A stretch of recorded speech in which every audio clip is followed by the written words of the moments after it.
The summer heat clung to my skin like a bad decision. The kind you make at 2 a.m. when the world feels like it's daring you to break. I stood on my porch, the faint hum of cicadas buzzing in the humid air, my pulse hammering in my ears. Across the street, Karen's silhouette loomed in her pristine white colonial, her blinds twitching like a nervous tick. She was watching, always watching. The HOA president, self-appointed queen of Willow Creek, had been gunning for me since the day I moved in. My crime: a single guest parked in the cul-de-sac for 10 minutes too long. Now, her voice sharp as a cracked wineglass cut through the evening, screaming into her phone about trespassers and disorderly conduct. My guests, my friends, and me, caught in the crosshairs of her petty vendetta. I'd bought this HOA modest 2-story with peeling blue paint and a creaky front door because it was supposed to be a fresh start. After the divorce, the city noise, the endless grind, I wanted quiet, a place to breathe. Willow Creek seemed perfect: tidy lawns, kids on bikes, the kind of neighborhood where people waved. But Karen, she wasn't in the brochure. From day one, she'd sent me letters about my unmowed grass, my unauthorized mailbox color, my life. Every rule was a weapon, and she wielded them like a general. Last week, she'd slipped a neon yellow citation under my door because my cousin's truck was parked improperly. Today, it was my friends, 3 of them, laughing in my driveway, their car idling as they unloaded grocery bags for our barbecue. Karen had stormed out, her floral cardigan flapping like a battle flag, demanding they move. When they didn't because, hell, they were on my property. Dialed 911. The air smelled of charcoal and desperation as I watched her pace her lawn. Phone pressed to her ear, her voice rising like a siren. They're blocking the street. It's a safety hazard, she shrieked, though the cul-de-sac was wide enough for a tank to turn around. My friend Marcus, a broad-shouldered guy with a laugh that could shake walls, leaned against his car, shaking his head. She's unhinged, he muttered, his voice low, gravelly. Beside him, Lena, my old college roommate, clutched a bag of burger buns, her eyes narrowing. What's her deal, Jess? She do this to everyone. I sighed, the kind of sigh that carries the weight of months of nonsense. Just me, mostly. She's got a vendetta. The truth was, Karen didn't like me because I didn't fit her mold. Single, black, a graphic designer who worked from home and didn't kiss up to her HOA meetings. It was a glitch in her perfect suburban matrix. She'd once cornered me at the mailbox, her perfume so thick it burned my throat, and said, "This neighborhood has standards. Jessica, you'd do well to remember that." Standards. Like her word was law. Like my existence was a violation. Headlights flashed at the end of the street, and my stomach twisted. 2 police cruisers rolled in, their lights slicing through the dusk, painting the houses red and blue. The cicadas went quiet, as if they knew something I didn't. My neighbor's curtains parted. Mrs. Delaney's lace ones. Mr. Patel's heavy drapes. Eyes everywhere. Karen marched toward the officers, her hands gesticulating wildly, her voice a high-pitched whine. "They're trespassing. I told them to move, and they refused." She pointed at Marcus, Lena, and Trey, who was still holding a case of beer like it was his lifeline. The officers, 2 of them, one stocky with a buzz cut, the other lean with a tired expression, stepped out, their boots crunching on the asphalt. I crossed my arms, my heart thudding. "Officer, this is my property. These are my guests. They're not trespassing." The stocky one, whose badge read Sullivan, raised a hand, his face unreadable. "Ma'am, we got a call about a disturbance. Let's just calm down and sort this out." Karen's eyes gleamed, triumphant, like she'd already won.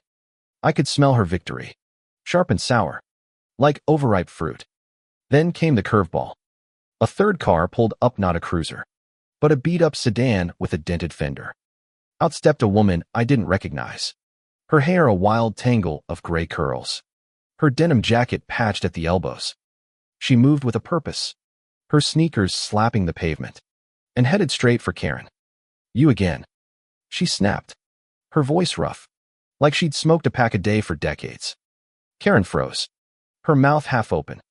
The officers turned, confused.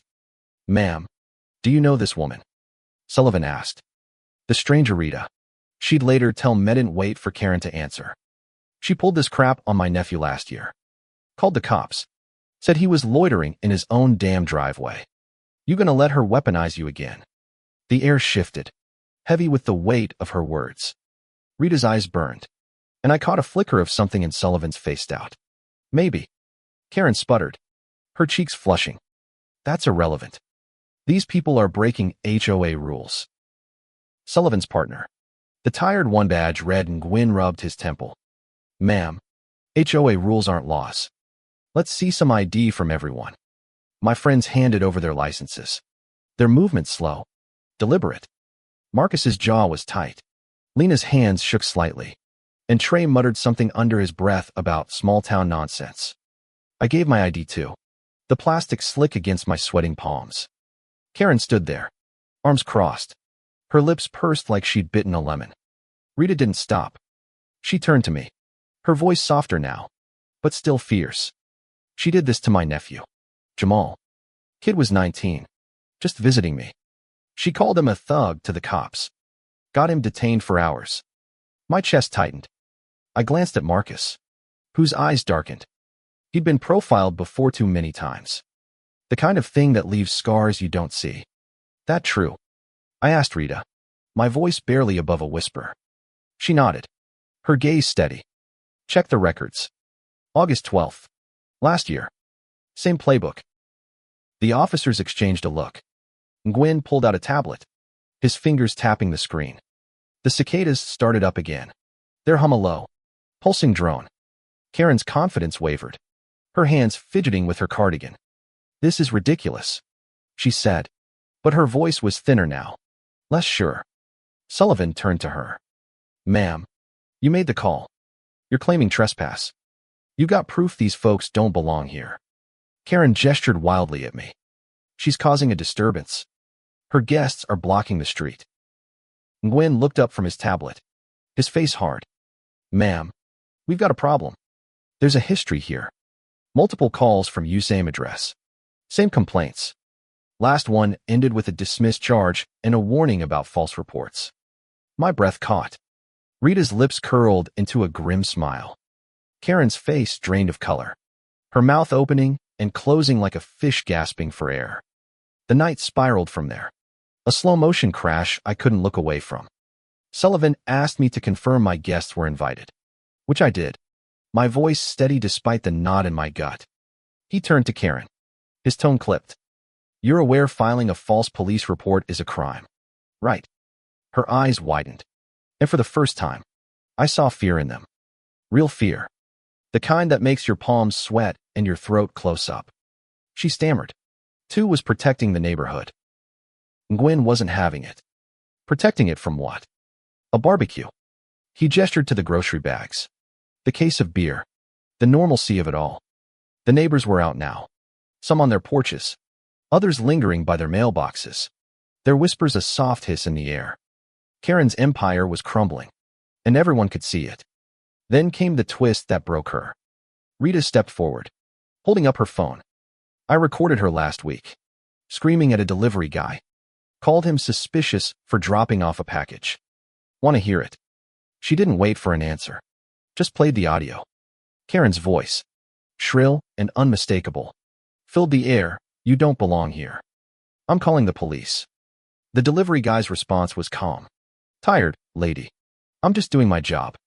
The recording ended, and the silence was deafening. Sullivan's jaw tightened. "Ma'am, you're coming with us. We need to discuss this at the station." Karen's knees buckled, her hands clutching her cardigan like it could save her. "This is outrageous," she cried, but Nguyen was already guiding her toward the cruiser, his hand firm on her elbow. My friends stood frozen, their faces a mix of shock and quiet triumph. Rita caught my eye and winked, a small, fierce gesture that felt like a lifeline. As the cruiser's taillights faded, the neighborhood exhaled. The cicadas roared back to life, the air thick with the scent of charcoal and summer grass. Marcus clapped a hand on my shoulder. "You good, Jess?" I nodded, though my hands were still shaking. Lena hugged me, her voice soft. She's done. You hear me? Done. Later, I learned Karen was charged with filing a false report, a misdemeanor, but enough to strip her HOA crown. The neighbors started talking, sharing their own stories of her tyranny. Rita became my unexpected ally, her gravelly laugh a constant at our barbecues. The cul-de-sac felt lighter, like it could breathe again. Standing on my porch that night, the stars sharp against the velvet sky, I realized something. Justice doesn't always come with a gavel or a courtroom. Sometimes, it's the sound of a cruiser driving away, the weight of a neighborhood's eyes, the quiet click of a gate closing on someone's reign. Karen thought she could control us, but she forgot. Power built on fear always cracks. And when it does, the sound is beautiful,